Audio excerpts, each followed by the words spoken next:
जय हिंद। नमस्कार, मैं प्रभास और मेरे साथ है हमारा परम मित्र नमस्कार। राजकुमार भाई एंड साथ में हमारा महाराज जी है जो गांव से है। तो ये हम लोग अभी प्रकृति के साथ कनेक्ट होके ये वीडियो बना रहे हैं। हम लोग मिट्टी में बैठे हुए हैं। ये अभी मैं गुजरात में हूँ। तो पता है हम लोग आमनाई लाइफ और हमारा आमनाई जो फाउंडेशन है, ये हमारा गांव-गांव में ही काम करते हैं। जो सस्टेनेबल लिविंग हो गया, ट्रेडिशनली चीज़ें हो गया, उसमें काम करते हैं, जिसमें हमारा काफ़ी सारा एक्टिविटी चलता है।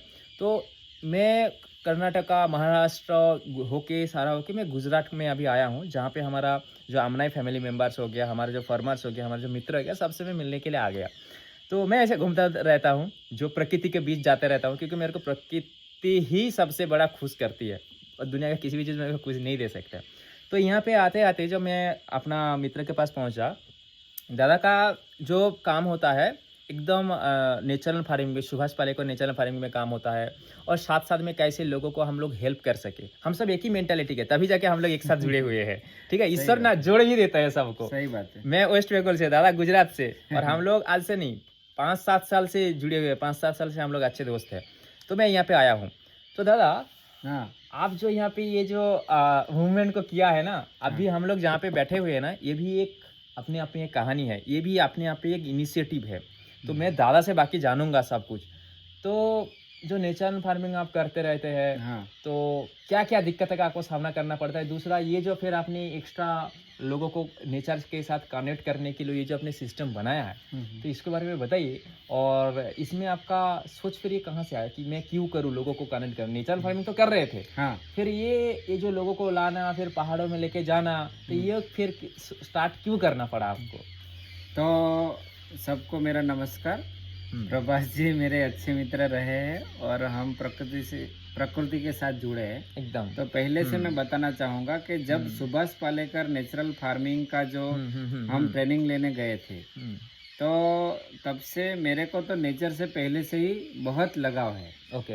है ना? हुँ, तो नेचुरल फार्मिंग करते, करते, करते हम ऐसे मतलब कई सारे किसानों को जो सिवार फेरी होती है, ओके, तो वहाँ खुद सुभाष पालेकर गुरुजी आते हैं और अच्छा, पूरा लाइव दिखता है वहाँ पे। ओके, तो ओके। तभी धीरे-धीरे लाइव देखने के बाद समझ में आया हुँ, हुँ, कि हुँ, हुँ, कुछ जो भी हमारे हुँ, मतलब हुँ, हुँ, हुँ, हुँ, सिटी में लोग रहते हैं, हुँ, हुँ, वो हुँ, सैटरडे संडे बाहर कहीं घूमने जाते हैं। हुँ, हुँ, हुँ, हाँ, तो उनका लाइफ ऐसा है वो नौकरी धंधे में व्यस्त रहते हैं। हुँ, हुँ, हाँ, तो वो अपने मतलब दिमाग से वो परेशान रहते हैं। तो ओके, ऐसी वो वैसा ही चाहते हैं कि ऐसी कुछ अच्छी जगहों पे जहाँ नेचर हो, प्रकृति ओह! को साथ ओह! घूमना-फिरना मिले। हुँ, तो हुँ, मेरा कॉन्सेप्ट ये था कि लोगों को अच्छी प्रकृति के साथ जोड़ना ओके, और जो भी रूरल एरिया में जो गाँव में वो गाँव का जो जीवन है उनके साथ रूबरू करवाना।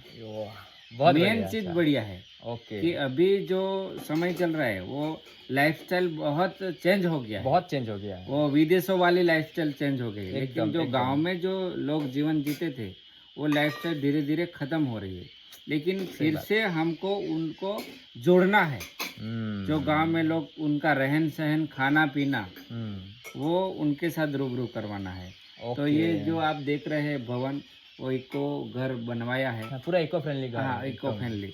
तो यहाँ पे लोग आते हैं, सुबह का चाय नाश्ता वो भी चूल्हे पे बना, नो अरे! गैस। अच्छा, यहाँ बिल्कुल। कुकर भी नहीं तो रखते हैं। मतलब एलपीजी का संकट से कोई मतलब ही नहीं है हाँ, हमें। एलपीजी का कोई लेना-देना नहीं है। समझ गया, और चूल्हे पे खाना वो भी वो मिट्टी के बर्तन में भी बनाते हैं, एकदम, वो खाना बनाते हैं। सुबह का चाय नाश्ता करवा के फिर हम पहाड़ों पे लेके जाते हैं।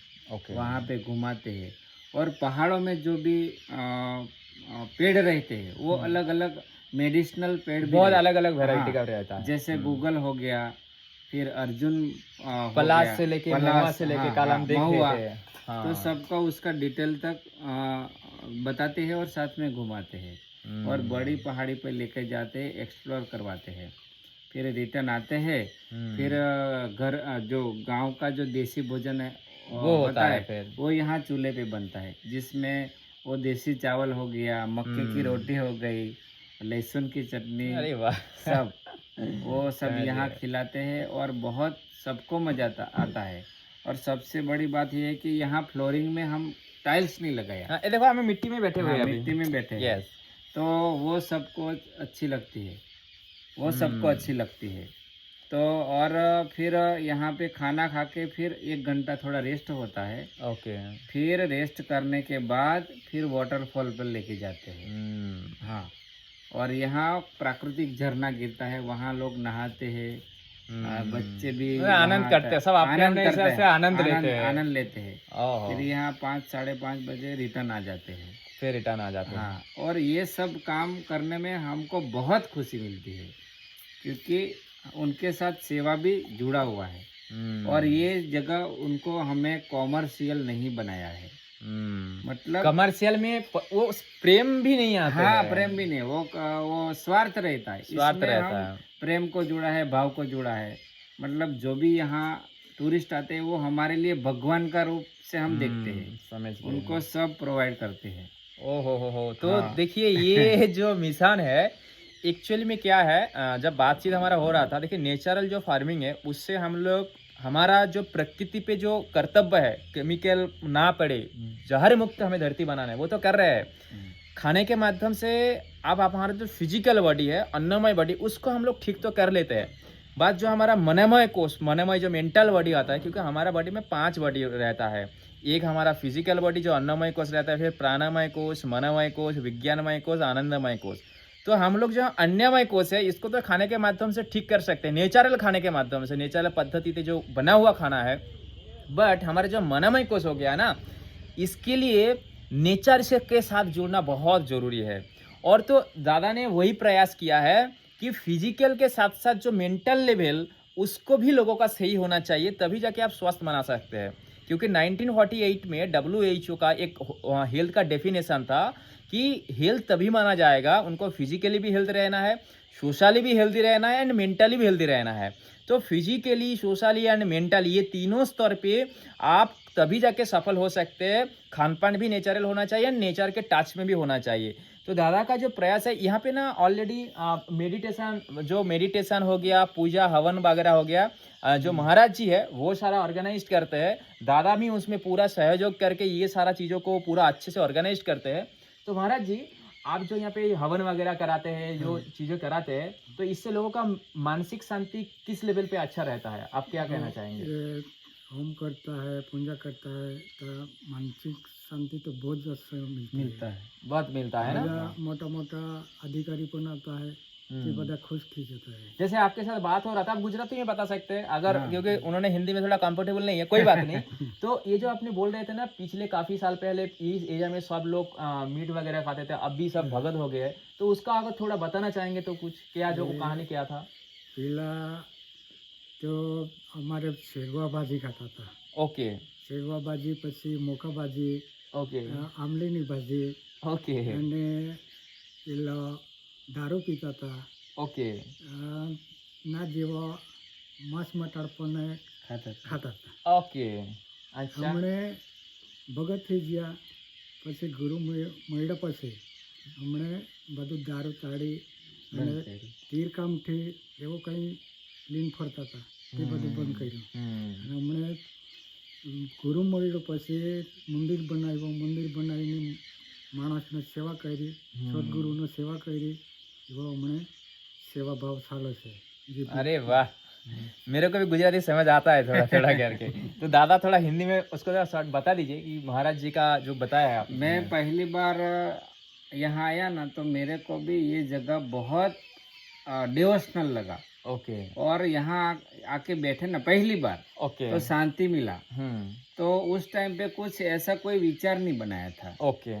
तो महाराज जी का जो लड़का है वो मेरा मित्र है, अरे वाह। तो उनसे अच्छा। परिचय हुआ। हाँ। फिर उनका जो, मैं थोड़ा बता देता हूँ, ये 30-35 सालों से यहाँ सेवा कर रहे हैं। अच्छा। यहाँ रामदेव पीर महाराज का मंदिर है, उसका जो जन्मस्थली वो राजस्थान में है, रनौजा में। रोनोजा में। हाँ, वो एक डिवोशनल अवतार है, मतलब ओके। हमारे हिंदू धर्म में डिवोशनल अवतार है, उसका बड़ा मंदिर है वहाँ पे। तो उनका ये मंदिर है। अच्छा। उनकी महाराज जी सेवा करते हैं। ओके। और यहाँ बहुत बड़ी बात मैं आपको बताने जा रहा हूँ कि यहाँ से 5 किलोमीटर दूर नर्मदा नदी है। नर्मदा परिक्रमा पता ही है, नर्मदा नदियों का क्या महत्व है हाँ। हमारे जीवन में। ओके। तो नर्मदा परिक्रमा में जो भी महाराज डायरेक्ट यहाँ पे आते थे, उनको महाराज जी जो भी मिले, रोटी मिले, चावल मिले, जो भी सब्जी खिलाते थे बना के। ओके। और वो सेवा ही, कोई पैसा वैसा नहीं लेते थे। अच्छा। और वो भी मेरे को थोड़ा ध्यान में आया। मतलब सेवा भाव से ही महाराज जी यहाँ हाँ। पे काफी सालों से काम करते आ हाँ, रहे हैं। पहले से, अभी से नहीं, पहले बहुत पहले से, में 30 साल से पहले से करके आ रहे से। थे। हाँ हाँ। ओके। और यहाँ ये हमारा जो जिला है छोटाउदेपुर, उसका लास्ट गांव है ये। ओके। हाँ। तो यहाँ पे बहुत सारे फॉरेस्ट विभाग के अधिकारी आते हैं, पुलिस वाले भी आते हैं, मतलब पुलिस डिपार्टमेंट से। फिर खेतीबाड़ी वाले साहब भी आते हैं। सब जितना भी डिपार्टमेंट है गवर्नमेंट का, वो सब यहाँ पे मीटिंग करते हैं, बड़ा मीटिंग। ओके। और उसका खाना भी यहीं बनते हैं। अच्छा। तो महाराज जी बहुत वो सपोर्ट करते हैं। हाँ, जो भी आता है। और इस एरिया में पूरा नॉन वेज से पूरा आज वेजिटेरियन बन गया है। हाँ, वेजिटेरियन, क्योंकि यहाँ सबने गुरु कर ली है, वो गुरु की सेवा करते हैं। तो देखिए ये जो एक्चुअली बात है ना, आध्यात्मिकता से क्या सफल हो सकता है, क्योंकि यहाँ पे पहले लोग पशुओं को मारता था, वो खाते थे, बट धीरे धीरे करके जब उनको कुछ स्पिरिचुअल आध्यात्मिक नॉलेज मिलने लगा ना, तो धीरे, क्योंकि नॉलेज वही आपको बदल सकती है। तो मांसपिंड का बॉडी है, जब आपको वो नॉलेज मिलता है ना, विज्ञानमय कोशों में जब काम होता है ना, तभी जाके परिवर्तन होता है। तो यहाँ पे आसपास का जो लोग है ना, अभी उनका परिवर्तन बहुत हो गया है। वो लोग पशुओं को मारता नहीं है, वो सेवा भाव से बहुत कुछ करते हैं। यहाँ पे जो मीट नॉन वेज है ना, वो छोड़ ही दिया है प्राय लगभग। तो ये ना, ये कैसे संभव हुआ है? ये जो यज्ञ कर्म होता है ना, हमारा वेदों में बहुत सारे भाग है ना। अब 4 वेद है, हर एक वेद का भी पाठ है, तो हर एक वेद का अलग अलग काम है। तो जो वहाँ का जो रिचुअल्स पार्ट होता है ना, हवन होता है, ये चीज़ बताया जाता है ना, तो ये इन्वायरमेंट के साथ साथ लोगों का मेंटल शुद्धिकरण भी करता है। तो महाराज जी ने इस एरिया में बहुत अच्छा काम किया। और हमारा दादा मित्र ने यहाँ पे उनके साथ जुड़ के ये काम को और भी एक लेवल तक पहुंचा दिया है, जहाँ पे सिटी के साथ गांवों को जोड़ दिया है उन्होंने। एक बहुत बड़ा आपने काम किया है दादा। हाँ, और दूसरी भी बात बताना चाहूँ कि गौ आधारित खेती और नेचुरल फार्मिंग करते करते जो किसानों का जो व्यापारी लोग शोषण करते हैं, मतलब डायरेक्ट सेलिंग, तो सीधा ग्राहक को और किसान को जोड़ दिया। तो जो बीच में जो बिचौलिया मुनाफा खा रहा था, वो खत्म हो गया। तो ग्राहक को भी पोषण हुआ और यहाँ किसान का भी लाभ हो गया। तो ये कॉन्सेप्ट यहाँ चल रहा है। और यहाँ जो ये जंगल है पूरा, यहाँ सीताफल बहुत मात्रा में होता है। तो वो सीताफल हम सीधा बिक्री करवाते हैं किसानों से, तो उससे भी मुनाफा ज्यादा होता है। तो मिशन क्या ही है, देखिए हमारा वही सेम मिशन है। प्रकृति को बचाना है, फार्मर्स को हमें एम्पावरमेंट करना है, एंड साथ साथ में लोगों का हेल्थ भी ठीक कराना है। और सिर्फ हेल्थ नहीं, उनका जो मानसिक स्थिति है उनको अपलिफ्ट, ऊपर जाने में हेल्प कर। ऊपर जाने में मतलब उनका जहाँ पे वो अभी है वहाँ से ऊपर उनको उठाना है, उनका चेतना का स्तर को हमें ऊपर ले जाना है। तो सिर्फ ये एक स्तर पे नहीं हो सकता, ये मल्टीपल स्तर पे काम करके ही पॉसिबल हो सकता है। तो अलग अलग स्टेट में अलग अलग जगह पे हमारा अलग अलग जो मित्र है, भाई है, सब इसी काम के साथ जुड़े हुए हैं। और ईश्वर ने, प्रकृति ने हमें आपस में कनेक्ट करवाया है। तो ये रहा ये छोटा सा आपको यहाँ का परिचय, इंट्रोडक्शन। तो अगर आप भी गुजरात से दादा से जोड़ सकते हैं, ये सिस्टम से जोड़ सकते हैं, यहाँ पे आ सकते हैं, देख सकते हैं, विजिट कर सकते हैं। दादा कोई अगर आना चाहते हैं तो आपका संपर्क सूत्र बता दीजिए, ये वो बता दीजिए। जी बिल्कुल। तो ये गांव का नाम हो गया धारसिमल, यहाँ प्राकृतिक झरना गिरता है। और तहसील हो गया नसवाड़ी। हाँ, जिला छोटाउदेपुर हो गया। और ये गुजरात में पड़ता है। बड़ौदा से यहाँ की दूरी 117 किलोमीटर है। ओके। और अपना खुद का व्हीकल भी लेके आ सकते हैं लोग। अगर गूगल मैप में डालेंगे आप धारसिमल वाटरफॉल, तो वहाँ पूरा लोकेशन आ जाएगा। समझ गया, धारसिमल वाटरफॉल। और दूसरा, आप सुना है जो अभी भारत का हमारा statue of unity, Sardar Vallabh भाई पटेल, वहां से भी ज्यादा दूर नहीं है, ये 30-35 किलोमीटर के आसपास ही पड़ता है। वहां से भी आप आ सकते हैं यहाँ पे। आपका कुछ संपर्क नंबर बता मेरा जो मोबाइल नंबर है वो है 6351 76393। तो आप दादा से संपर्क कर सकते हैं, यहाँ पे आ सकते हैं, एंड प्रकृति का आनंद ले सकते हैं। देखिए जिंदगी में काम तो हम लोग करते ही रहेंगे, प्रकृति के साथ जुड़ना बहुत जरूरी है, क्योंकि प्रकृति के साथ जब हम जुड़ेंगे ना, हम अपने खुद का स्वरूप को पहचान पाएंगे। तो आशा करता हूँ ये जो हमारा एक छोटा सा वार्तालाप हुआ, देखिए हम लोग प्रोफेशनल नहीं, हम लोग जो है वो है, हम वही से आपको पहुंचाने का प्रयास करते हैं। तो अगर आपको यहाँ पे आना चाहते हैं, दादा से संपर्क कीजिए, यहाँ पे आ सकते हैं और यहाँ पे रुक भी सकते हैं आप। और यहाँ पे कोई कमर्शियल नहीं है, सारा सेवा भाव से एक मिशन है, लोगों को परिवर्तन करना, उनको चेतना का स्तर को हमें बढ़ाना है। तो ये एक मिशन है, खाने के माध्यम से भी, उनको नेचर के सानिध्य में भी लाके, उनको मेंटल सब कुछ, मतलब कैसे भी करके मैं हम लोग आपको कोशिश है कि लोगों को सहायता पहुंचे, उनका चेतना का स्तर को, अब तभी जाके हम लोग समाज को परिवर्तन में ला सकते हैं समाज में। तो आप लोगों का स्वामी जी और हम दादा, आप लोगों का बहुत बहुत धन्यवाद। आप लोगों ने इतना एक अच्छा सा काम को यहाँ पे चलाया है, और मैं यहाँ पे आया प्रकृति के साथ, मैं तो धन्य हूँ। मैं तो हर जगह पे जा रहा हूँ, प्रकृति ने मेरे को भेज रहा है, इतना अच्छा मेरे को मित्र दिया है, इतना अच्छा मेरे को फैमिली भी देते हैं ना, जो हमारा आमनाई फैमिली है, इतना अच्छे अच्छे सारे परिवार भी जुड़े हुए होते हैं। तो चलिए मिलते हैं ऐसे एक नए वार्तालाप, नए एक जानकारी के साथ। तब तक के लिए स्वस्थ रहे, मस्त रहे। जय हिंद, नमस्कार। नमस्कार।